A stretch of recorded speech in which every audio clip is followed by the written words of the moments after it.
Welcome everybody to another round of World of Tanks subscriber replays. My name as always is Maxwell, and today's first video is from the user Big Nathaniel 1998. That's Big Nathaniel 1998, and he's driving the KV-3 on an encounter battle on Winter Himmelsdorf.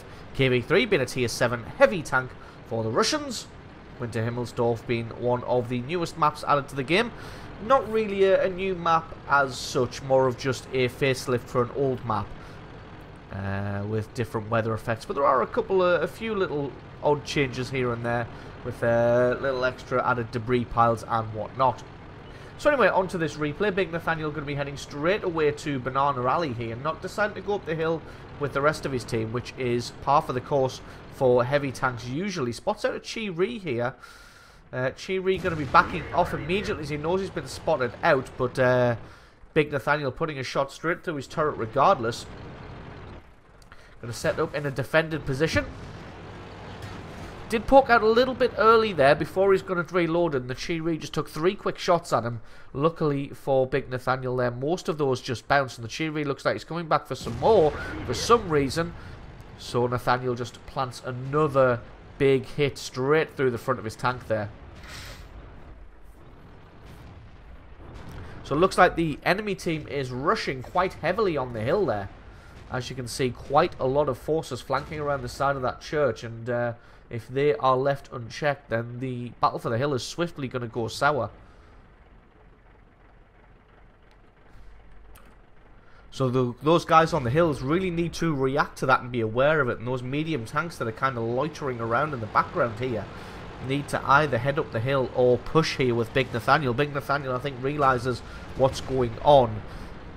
So he's going to start pushing down this main road here with this T49. As you can see, the forces on the hill just getting whittled down here. But I think all there is in this location is this Chi-Ri. And there's no way a Chi-Ri is going to stand up to the might of a KV-3. And indeed he doesn't. But they do find a Centurion 1 here. Well, there's a quick shot at that T69, and the T69 drives off down that little side street there. Did manage to plant a good shot through the front of the Centurion there. I would have thought that one had bounced on the gun mantlet or the turret there, but that one looked like it just sailed straight through. And Big Nathaniel going to use this opportunity to just continue pushing forward. The Centurion has been flanked from the side here. Nathaniel sets himself up, doesn't want to take any damage from this Centurion here, but it looks like he's focused almost entirely on that T69 now. And then with the fight on the hill pretty much all but won now for the enemy team. You can see tanks falling back in the south there. There's a Centurion, a Tiger P, and a Panzer of some description. And they're all coming down to try and put a stop to this push by Nathaniel and that T69. Also to go over and probably help the Allied tanks over next to that cap circle, as they don't really have a presence there at the moment. Looks like that T69 may be reloading. The Centurion 1 pops himself out and takes a big hit. But this KV-3's got a pretty decent reload time for, and by decent I mean long, reload time for a tier 7. As you can see, that Centurion 1 able to get away, but I don't think... Oh, very unlucky there to rush his shot. And it just about went underneath the gun of the Panzer Soufflé 5 there. As you can see, Big Nathaniel just backing off, trying not to get into proxy spot range, so that hopefully the Tiger P and the Centurion 1 forgets that he was here. And then maybe, just maybe, might be able to sneak around the side of them. Just having a quick look down that street there to see if we can see anything. But it looks like everybody's kind of making a beeline over to this far left-hand flank now, especially with the Allied team starting a base capture here. There's the wreckage of the T69 from earlier. He was a little bit ineffectual in this game. I didn't really see him do that much. So a little bit unfortunate that he wasn't able to do anything, really. As you can see, it's only really that Centurion 1 still pressuring for the base, and thanks to the damage that Big Nathaniel had done to him earlier, he wasn't really able to be very effective. As you can see, the Tiger P and that Panzer Soufflé moving in now. But soon they're going to have to, the Allied team is going to have to contend with enemy forces from the south as well. You can see that 110 dueling with their artillery at the moment, the M40-43. This Panzer's not going to know what hit him. He's moving forward, but he's not going to be able to get out of range. And Big Nathaniel picks up kill number 2. A little bit outnumbered now, 9 kills to 11, but it's not insurmountable, especially when all their tanks remaining are heavy tanks and on decent amounts of HP, apart from that Black Prince. But as you've all seen, the Black Prince can be a troll machine and does tend to bounce things. Oh, very, very unlucky not quite to get the shot landing on the Tiger P there. Just hitting the dirt in front of him. The accuracy of the KV-3's gun, not the most renowned. Does manage to finally put one through the side of that Tiger P, and that's going to alert the enemy team to his presence, although the Tiger P drops in seconds afterwards, so it's not too big of an issue. Did find a VK-3002 here. Tries to have a leading shot, but it looks like that one hit him at a very awkward angle there and just bounced. It looks like the north of the map is all dealt with now. They've just got to worry about the guys coming from the south. And it's still fairly even now at 10 kills to 11. And that's a beautiful shot there to take out that 3002M. And that's kill number 3 and even up the scores very, very nicely. That 110 looks like he took a battering earlier, either from the hill or with dueling with the artillery. Allied team looks like they've got this one all sewn up. Somebody's driven out the cap circle, so somebody isn't content with a capture victory. They want to get this one done. There we go, both of them driving out of the cap circle. Everybody except that Tiger 1 now exiting the cap circle. As you can see, they spot out the enemy Lover here. He gets a good hit on the KV-3. He's definitely got a big enough cannon to be able to affect some damage on this KV-3. He's been pretty impervious so far. Well, it's easy to be impervious when nobody really shoots at you. Lover fluffs his second shot. Big Nathaniel going to take his time to make sure he focuses in on that weak spot. A little bit unlucky with the low roll there. He's been getting pretty good rolls all game, but gets a pretty low one there and isn't able to take out the Lover. T49 deciding that going for the base cap and the reset is more pressing than getting a shot on the rear of this KV-3 here. Does take a shot in the face there, probably from that Tiger 1. Still continuing on with his base capture. But Big Nathaniel should be able to flank around the side of him easily here and apply some damage straight through the side of his armor there. And he's still going to have his attention taken up with the Tiger 1 in the front here. Tiger 1 does have the rate of fire and DPM. Is probably going to be able to pick up this T49. But nope, looks like it falls to Big Nathaniel there to take him out and pick up kill number 4. So that's 5 and a bit 1,000 points of damage, and all the enemy team has left now is this KV-1S. And to be honest, if I was this KV-1S, I would be running for the hills. As you see, this Tiger 1 is absolutely hell-bent on going for the base capture. So in my KV-1S, I'd just probably prefer not to pay the repair cost, or maybe try and flank around to the north here.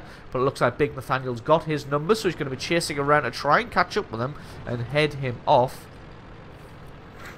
Just having a quick look up the hill there. Probably thinks the same thing, that the KV-1S is just going to be running, but no, there he is in this street for some reason. No idea why he's there.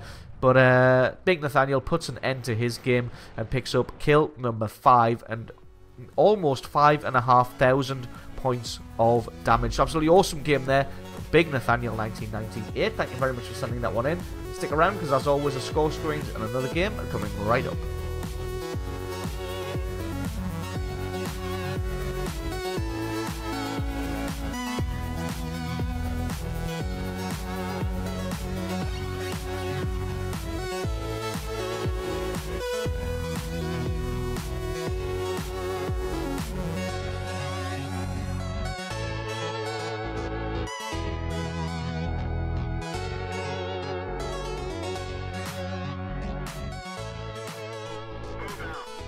And our second replay of the day is from the user Captain Kremen.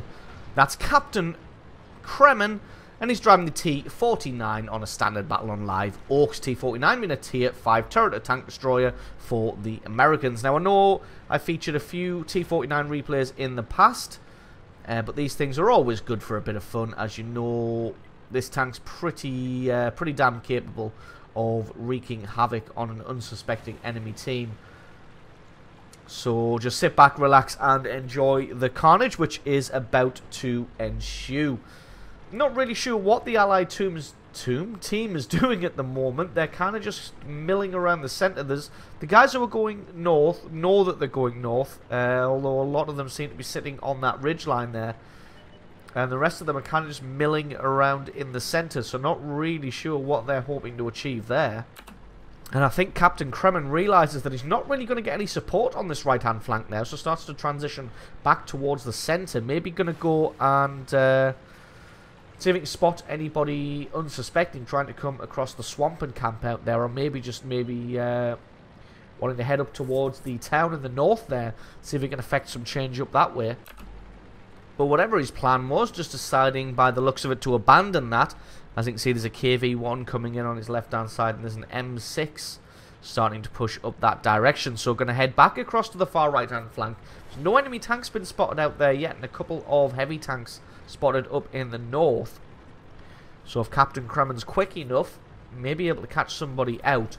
Although, to be honest, with him having a little bit of a change of heart earlier, I don't think he's going to be quick enough to catch any advanced tanks out of position. I think anybody who's in position is going to be set up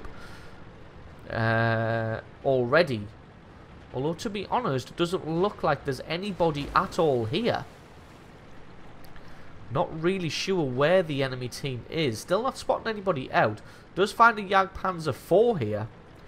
Going to loop around as he doesn't think he's been spotted here. I'm going to try and get some side damage on this Jagdpanzer. Still not really anybody on this flank here. The M6 looks like he's just going to charge in. Going to rely on that thick tier 6 armour. And again, nobody here. Ah, there we go. Finds the Jagdpanzer, the T1 Heavy in the background there. This Jagdpanzer, I think, has only just realised that he's in trouble. Captain Kremen missing a couple of important shots here.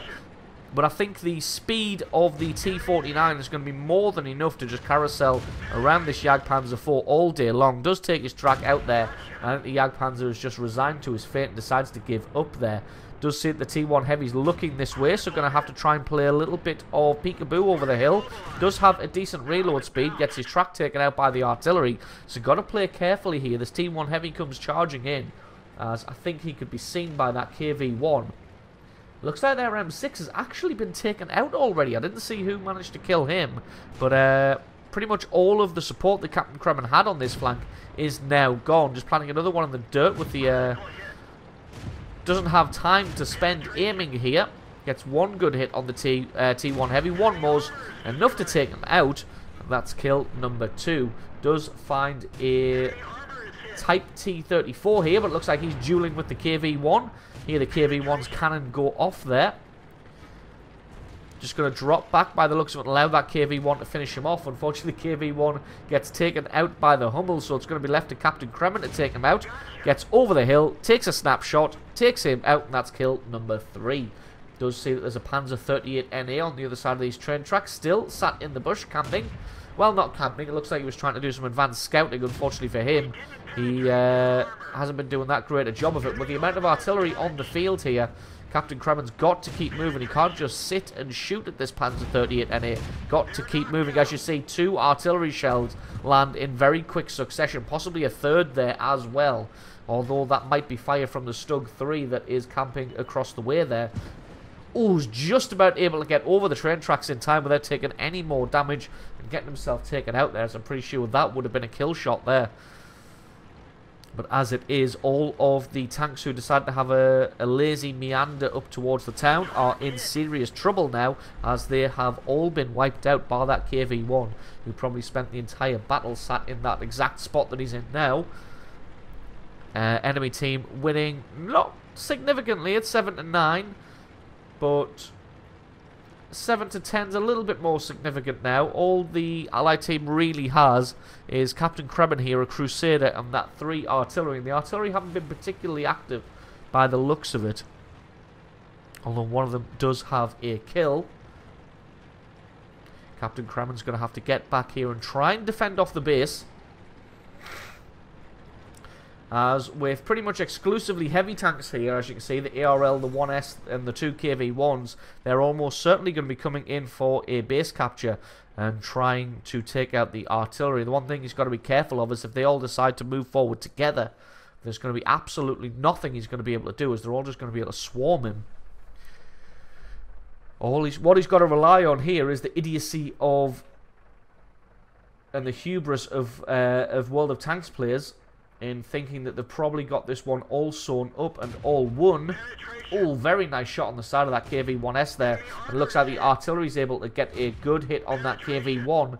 He's going to sit still just long enough to take out that KV-1. Don't think he's been spotted, so he's going to remain in the same position. If he'd been spotted, this ARL would have almost certainly turned his gun to focus on target. As it is, I'm pretty sure he got away scot-free with all those shots there, although the Allied team is still losing 8 kills to 11. That KV-1S has just sat. There we go. He gets taken out by the Crusader of all things. Captain Kremen got to be careful now, as he did poke himself out a little bit there. May have been spotted. And there is still an ARL hidden somewhere over here in that ditch.